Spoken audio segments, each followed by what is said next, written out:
Hello বন্ধুরা, কেমন আছো সবাই? আশা করছি সকলে খুব খুব ভালো আছো। আর একটা নতুন সকাল, নতুন একটা দিনের সঙ্গে তিথি দিনদার চ্যানেলে তোমাদের সবাইকে অনেক অনেক স্বাগত, ভালোবাসা। তো আজকে সকাল অনেকক্ষণে হয়ে গেছে, এখন বাজে প্রায় 1:45। তো আজকের ব্লগটা আমি এখন থেকে শুরু করছি। তো সকালে রান্নাবাড়ি সব হয়ে গেছে, এদিকে বিছনা টিছনা গোছানো, মানে সমস্ত কাজ হয়ে গেছে। এখন খালি এখন চিকেন নিয়ে এসেছে, সেটা রান্না করব। আর এই যে ছেলে স্নানে গেছে, এটা আমাদের হচ্ছে বাথরুম। তো কালকে তো দেখিয়েছি। তো চলো সঙ্গে থেকো, আর সকালে কি রান্না করেছি সেটা একটু তোমাদের সঙ্গে শেয়ার করি। চলো।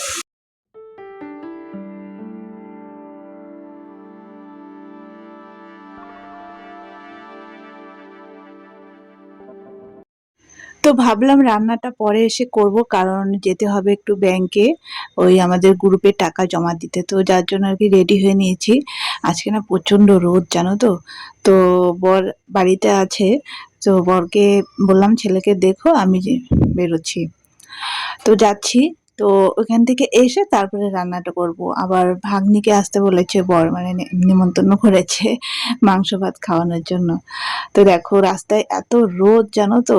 ছাতা নিয়েছি যার জন্য আর কি। আমার না সচরাচর ছাতা নিতে একদম ভালো লাগে না, তো আজকে নিয়েছি কারণ প্রচন্ড রোদ। আর হেঁটে হেঁটে ভালোই অনেকটা দূর যেতে হবে, তার জন্য আর কি ছাতাটা নিলাম। তো চলো সঙ্গে থেকো বন্ধুরা।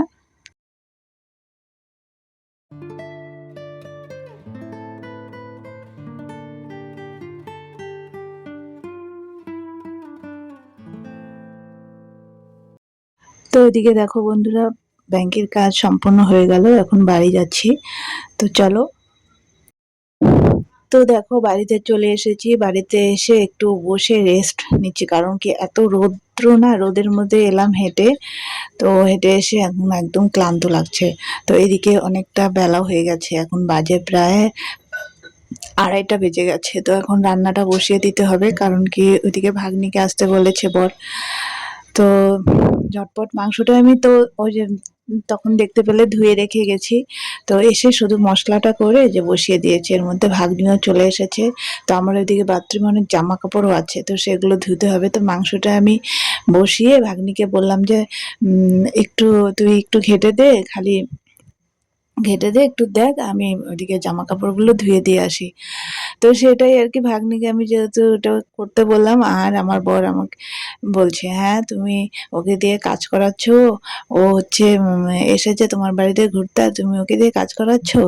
তো আমি বলছি, হ্যাঁ ভাগ্নি এসেছে মাসি বাড়িতে, তো একটু হাতে হাতে করলে কি হবে। তো ভাগ্নি আবার সেটা শুনে খুব হাসছে। তো যাই হোক, খাওয়া দাওয়া করে তারপরে ভাগ্নি চলে গেল। তারপরে সন্ধ্যাবেলার দিকে, সন্ধ্যাবেলা না প্রায় রাত্রি এখন বাজে, মানে এটা আসার সময় আর কি ভিডিওটা করেছিলাম। বেরিয়েছিলাম আমরা 9:30টার দিকে। বর হঠাৎ করে এসে বলল যে চলো তোমাদের একটু ঘুরিয়ে নিয়ে আসি, অনেকদিন থেকে কোথাও যাওয়া হয় না। তো আমারও ইচ্ছা ছিল না, ছেলেরও ইচ্ছা ছিল না। তো বললো যেহেতু এতদিন পরে যাওয়ার কথা, তো ছেলেকেও জোর জবরদস্তি প্রায় নিয়ে গেলাম। ছেলে তো যাবেই না, তো জোর করে নিয়ে একটু বেরোলাম। তো ভাবলাম ছেলেকে একটু মোমো টোমো খাইয়ে নিয়ে আসবো। তো বর মানে ঘুরতে নিয়ে যাওয়ার কথা বলে নিয়ে গেল কোথায়, মার্কেটে। আর রাত্রি এখন তখন বাজে 10টা, এখন বাড়িতে এসেছি এখন তো 10:30 বাজে। তো তখন দোকান প্রায় সমস্ত মার্কেটের বন্ধ হয়ে যাচ্ছিল। তো একটা দোকান বন্ধ হয়নি, মানে করছে আর কি বন্ধ। সেরকম সেই মুহূর্তে গিয়ে বলছে, দেখো এখানে তাড়াতাড়ি মানে কোন কোন কুর্তিটা তোমার পছন্দ হয়। তো বললো যেহেতু আর কি ছাড়া যায় বলো।